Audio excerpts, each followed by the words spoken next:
Oui, bonjour, je m'appelle Luc Combourget.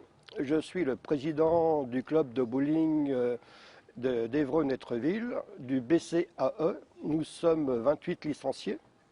Nous dépendons de la Fédération française des sports de quilles. Nous sortons en compétition. Nous avons des résultats, de très bons résultats par rapport à nos équipes de 5. Donc nous avons une R3 qui s'est bien portée cette année et qui monte en R2. Et nous avons une équipe de Régional 1 qui finit 3e et qui a failli monter en National.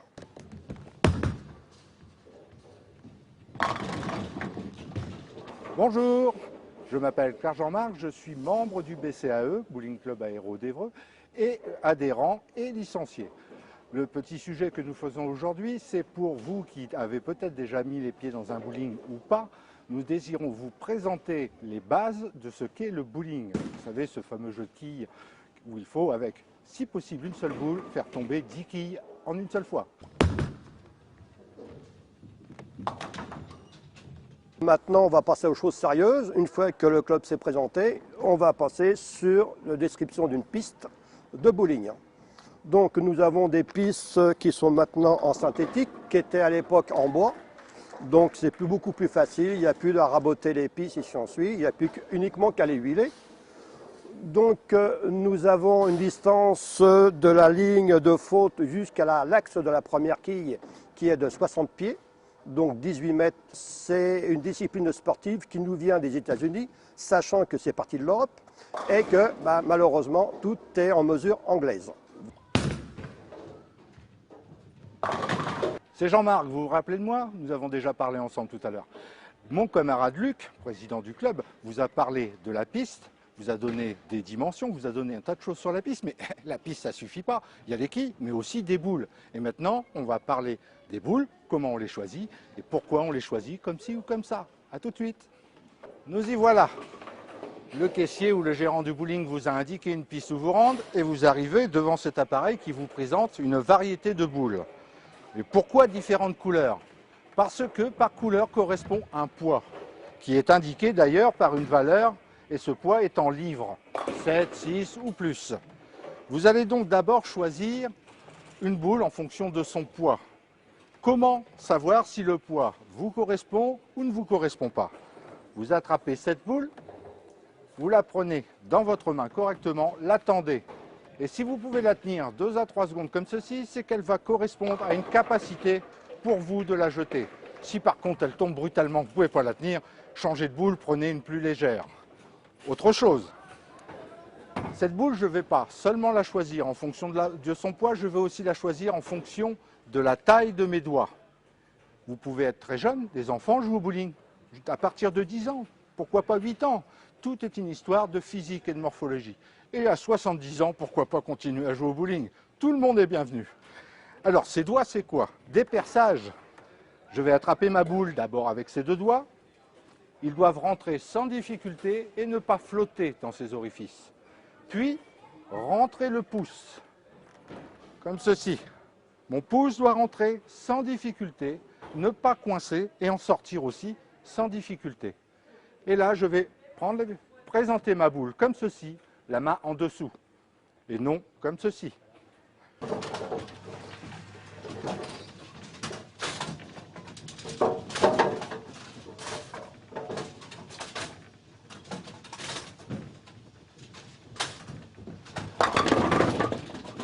Bonjour, je suis Dominique, un licencié du club de bowling. J'ai à côté de moi une quille modèle XXL, mais c'est la reproduction exacte des 10 quilles qui se trouvent au bout de la piste de bowling. Chaque quille mesure 38 cm de haut et pèse entre 1,5 kg et 1,6 kg. Elles sont faites en bois d'érable, en morceaux rapportés et collés.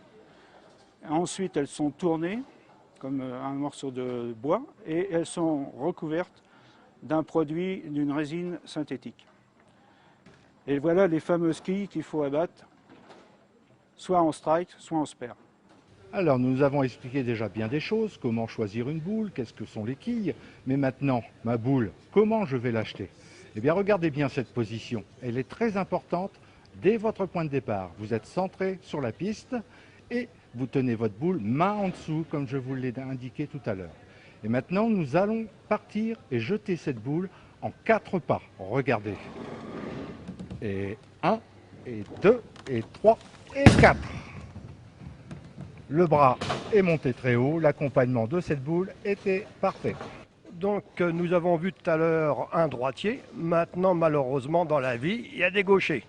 Donc il faut faire avec. Seul avantage qu'ils ont, c'est que quand on sort en compétition, effectivement, comme il y a très peu de gauchers, l'huile elle reste quand même un peu plus longtemps que par rapport au droitier où on est beaucoup plus à jouer. Donc le système est exactement pareil. La position du bouleur, c'est le terme du joueur de bowling, est exactement pareil que le droitier. Donc une boule qui est tenue exactement pareil et l'approche à 4 pas qui est exactement identique, sauf que toutes les repères sont du côté gauche par rapport à un droitier. Donc vous allez voir le départ du gaucher. 1, 2, 3, 4. Donc on va voir un vétéran qui a son geste technique, il est ce qu'il est, mais au moins il est performant. Michel, quand tu veux.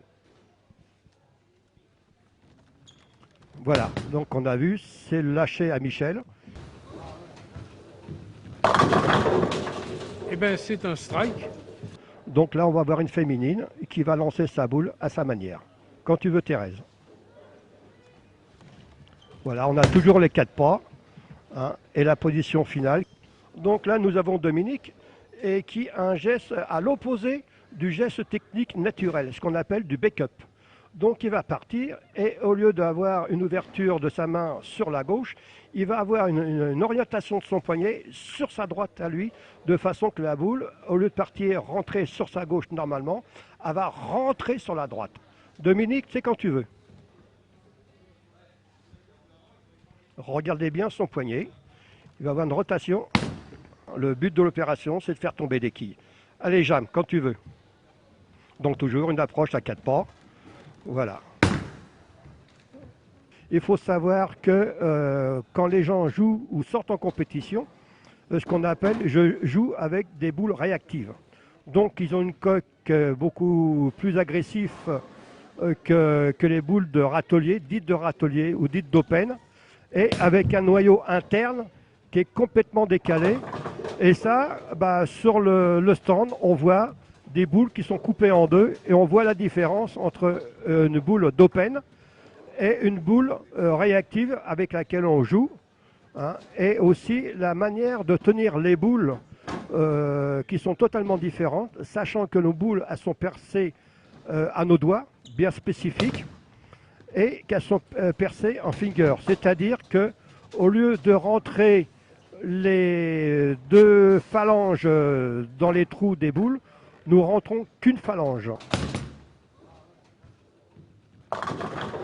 J'espère que la démonstration que nous avons proposée vous a plu, vous a convenu. N'hésitez pas à nous rejoindre et éventuellement pendant le forum de nous poser tout un tas de questions qui vous intéressent. Ceci dit, on vous dit le bonsoir et n'hésitez pas à regarder et à prendre note sur mon adresse mail. Merci, au revoir. Alors, je me présente, je m'appelle Émilie, je suis responsable du personnel à l'aérobowling. L'aérobowling a ouvert en septembre 2010. Nous avons intégré le club de bowling en septembre 2011. Mon rôle principal ici, ça va être de distribuer les chaussures, de distribuer les pistes le samedi, gérer les plannings, m'occuper des comités d'entreprise, faire les repas, les devis.